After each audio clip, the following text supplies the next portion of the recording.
Okay, so here we're looking at Newton's first law. So this is the third video in the dynamics series. So what we're looking at here is a body will stay at rest or continue to move at a constant velocity unless a resultant force acts upon it.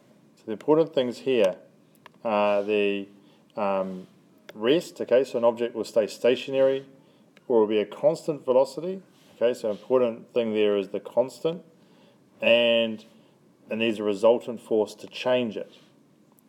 So for example, if we had an object in space, okay, so here's the Earth, and if you're up in space,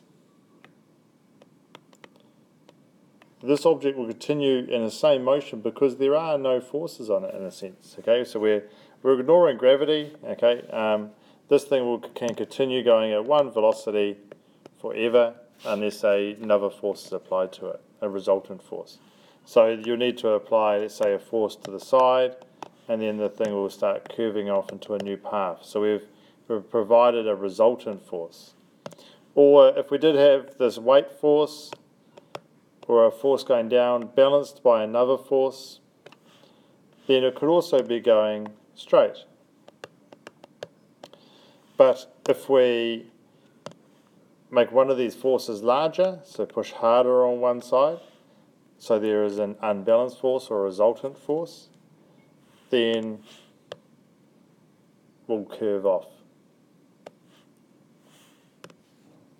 So an example of this is actually Voyager 1. Okay, it's been launched into space, it's got up to a high speed so it can get away from Earth's gravitational field, and it's now just continuing to go, and it's been going for a long time now.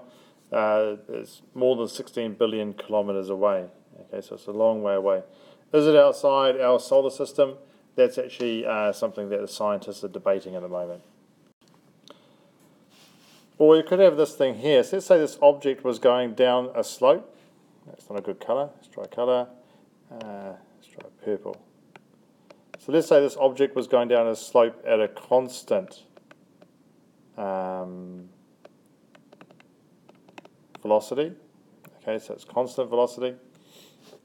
How does it travel down the slope at a constant velocity? Well, there's always going to be, on Earth, there's a thing called friction. Okay, so here's our frictional force backwards. Let's get rid of the velocity vector because we're just going to look at the forces. So this thing's traveling down at a constant velocity. Now we don't need any resultant force to travel at a constant velocity. If we just left this thing and there's no such thing as, or the gravity bringing it down the slope, the weight of it bringing down the slope was a lot less than the friction, then we would slow down. If the friction was there, but the weight of the weight bringing it down the slope was much larger, then it would also accelerate or get faster. So if friction was larger, it would decelerate. If the weight pulling it down the slope was greater, then it would accelerate. But if both of these forces are the same, then it would travel at a constant velocity, okay, or stopped, the same effect. How do we find the size of this force down the slope? Well, you can actually do some resolution of vectors. So if you've got your weight going straight down, then you're going to have two vectors from that weight one. One where there is a vector pushing into the ground, straight into the ground, and then there would also be a vector going down the slope. So the one going down the slope is the one that provides the accelerating force. How do we find the size of it? Well, we know that this one up here is going to be 90 degrees because these are two components of the weight. Okay, and we actually know that the angle of the slope will be the same as this angle here. Okay, we'll talk about this one more in class too. What's the motion of this thing? It could be two options. That's an or. Okay, it could be two options. It could be stopped or constant velocity.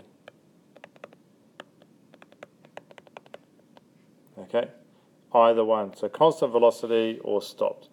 Why? Because up and down cancel out and left and right cancel out. So we're not accelerating forwards or backwards, and we're not accelerating up or down. Now we're going to look at Newton's second law. Okay, so this one here has this definition here. The rate of change. So the rate of change of an object,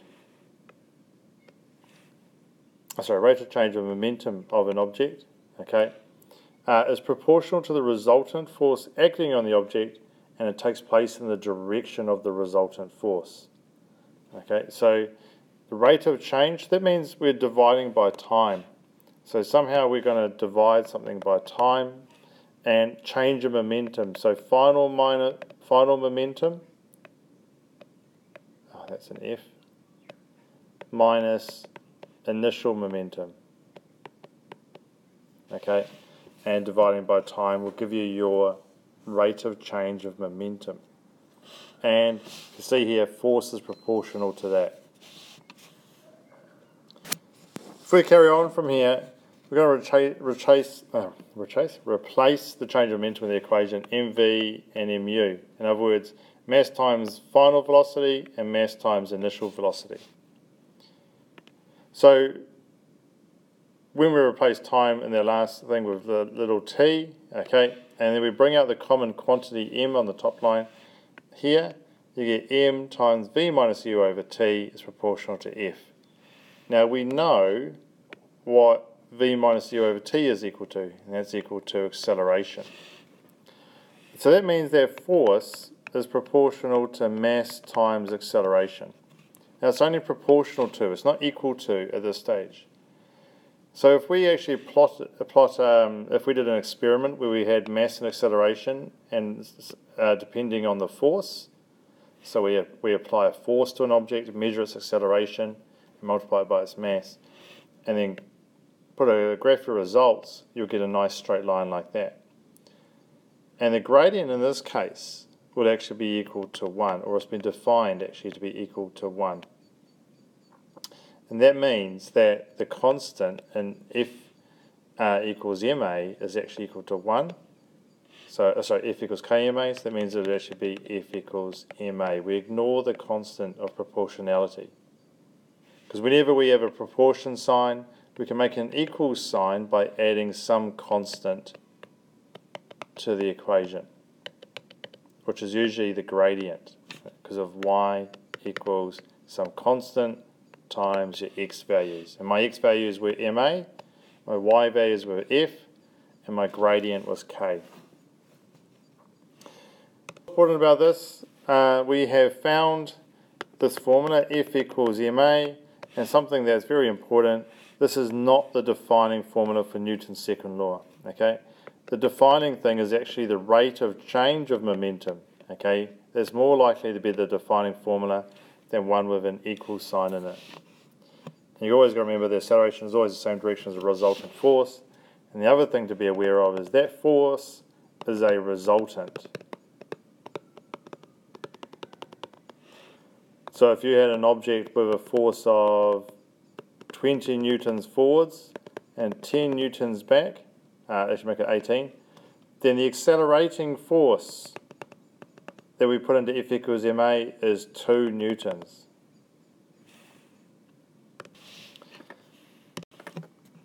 So for example, an airplane of total mass 30,000 kg needs 1,200 meters of a runway to take off. The takeoff and landing speeds are 60 meters per second. Find A, the constant acceleration needed to reach the takeoff speed in 1,200 meters. So what we have here, we have an S, there's our final velocity. We start from rest, so u equals 0. We've got a mass, and we've got the S again, okay? And we're trying to find A. So S, U, A, and V can tell us our acceleration. So the formula that has all those letters in it is V squared equals U squared plus 2AS. Now, putting the stuff in, you got the final velocity will be 60 squared, and that'll be equal to 0 plus 2 times A times S, which is 1,200. Okay. So 60 squared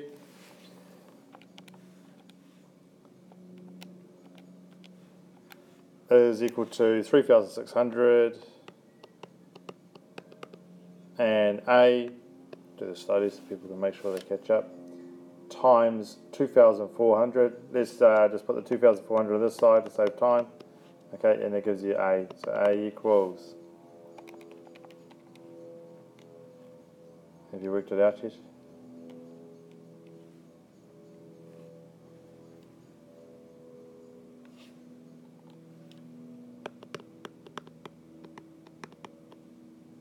Okay, so these are final answer. Now, the resultant force acting on the plane to produce this acceleration. So here's our plane. It's a funny little bump on the top. That must be first class. Here's my basic plane. Now there's some forces on the plane. One, you'll have thrust going forwards from the engines. You'll have some friction going back from the air that you have to push through, the viscosity, okay, to accelerate this thing. Now, what this resultant force is created from is, remember, the F equals ma formula. So that's resultant force. So that's actually not the thrust or the friction, it's the difference between the two. Okay. So let's just, all you do for this one is F equals ma, and it'll just be the mass, which is 30,000, that's a 3, times 1.5, which is your acceleration. Okay.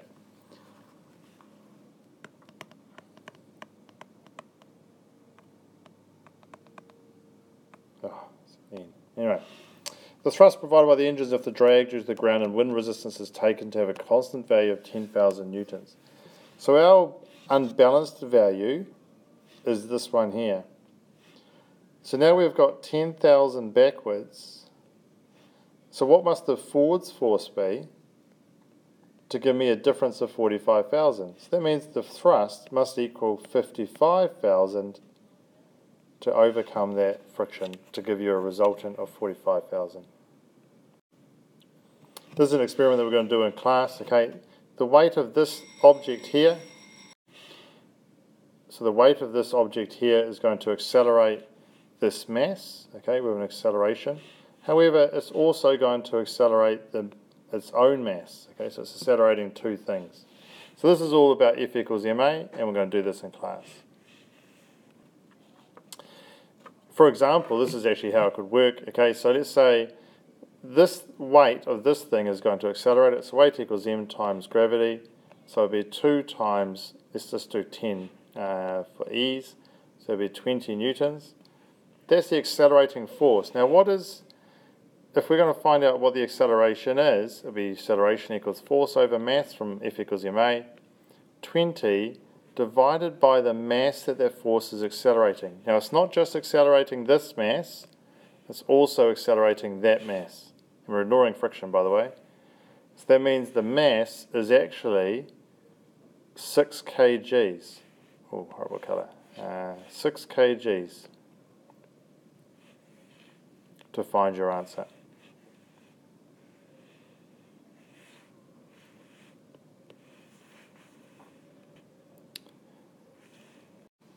Okay, so Newton's third law states that if we had some sort of object and another object,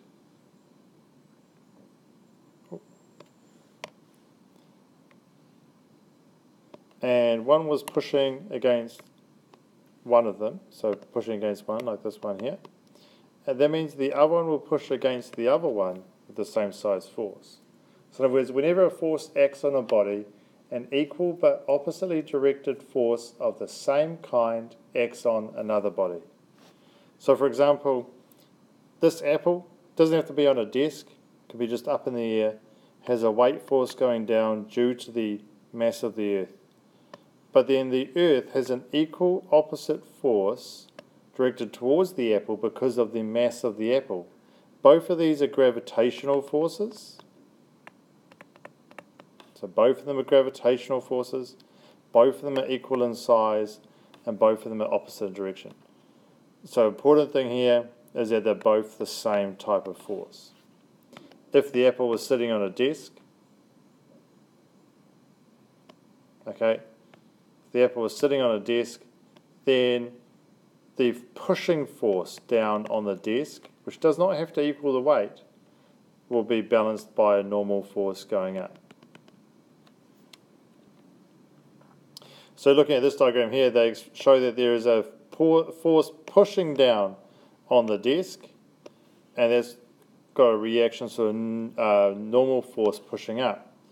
Then there's a gravitational force pulling down, and that's balanced by essentially the Earth's gravitational force pushing up. If these two people on ice skates push against each other with the same force, with a force, the force is always equal and opposite. Even if one has double the mass of the other one, it will still be an equal opposite force. And you can see here it's equal opposite. It's always the force pulling this way is always the same as the force pulling this way. Okay, when you've got this rope. Push the wall, your force against the wall will be the same as the wall pushing against you.